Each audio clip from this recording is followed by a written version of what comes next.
The Mackie Compressors. Compressors are a type of dynamics processor and are basically just an automatic volume control.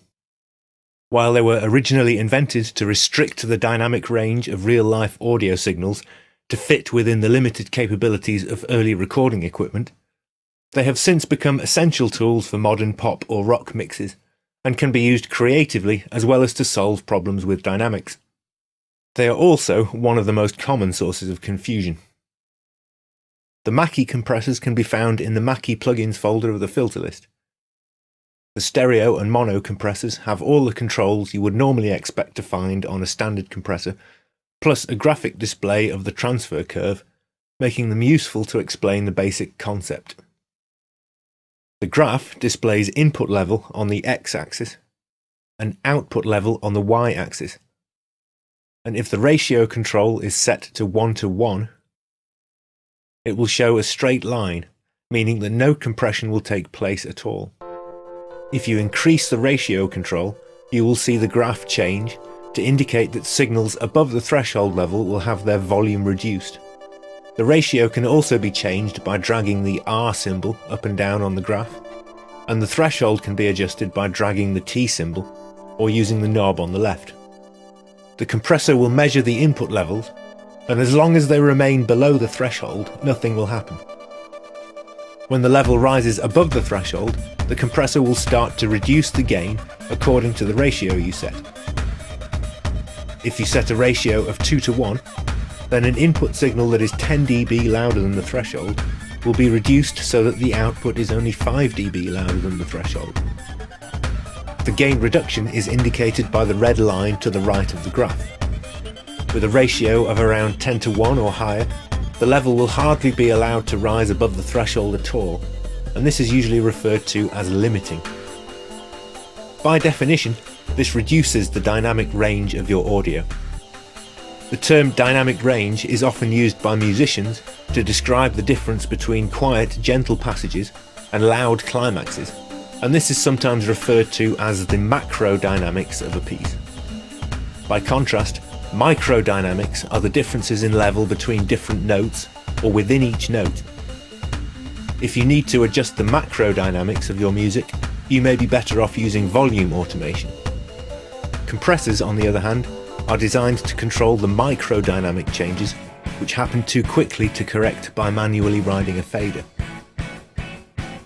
For example, if you recorded a close mic'd vocal part, then unless your singer has very good mic technique, you will probably find that some words or lines pop out too loud, while others are barely audible.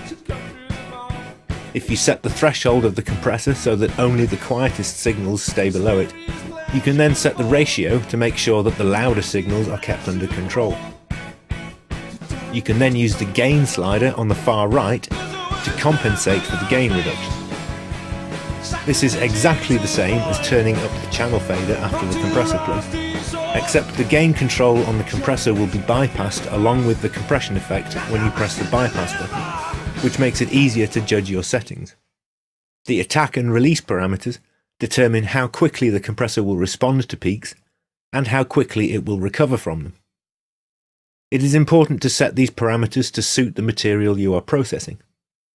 When compressing a vocal part, you will normally need a relatively fast attack time, but using the same setting on an acoustic guitar may sound unnatural, as the pick attacks will be reduced in level compared to the body of the sound. In this case, you will need to set a longer attack time to allow the initial transients through undamaged.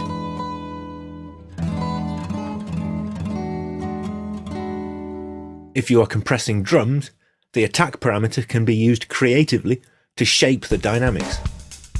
A very fast attack can be used to reduce the level of the initial transients at the start of each drum hit, and if you compensate for this by turning the level back up with the makeup gain slider, the result may be fatter sounding drums, as the main body of the sound is now louder than it was. On the other hand, you could use a relatively slow attack to allow the initial transient to sneak past, but set the compressor to stamp down on the body of the sound instead. This may result in punchier sounding drums, as the transients of the sound are enhanced. Setting a very fast release will result in a louder signal, as the gain will recover quickly between peaks, but will risk distorting, especially on low frequencies. As you increase the release time, you will reduce the risk of distortion, but medium release times run the risk of pumping audibly. Long release times will reduce the risk of pumping, but also reduce the overall signal level, as the compressor will take longer to turn the gain back up after a peak. The most transparent settings for the attack and release parameters will therefore be different for every signal you process, and it is important to train your ears to hear when you are damaging the sound. It's good practice to set the makeup gain so that bypassing the compressor doesn't cause a huge level difference, as you will find it easier to tell if you are making a real improvement or not. You may find you need to make slight adjustments to the threshold or gain after changing the attack or release settings.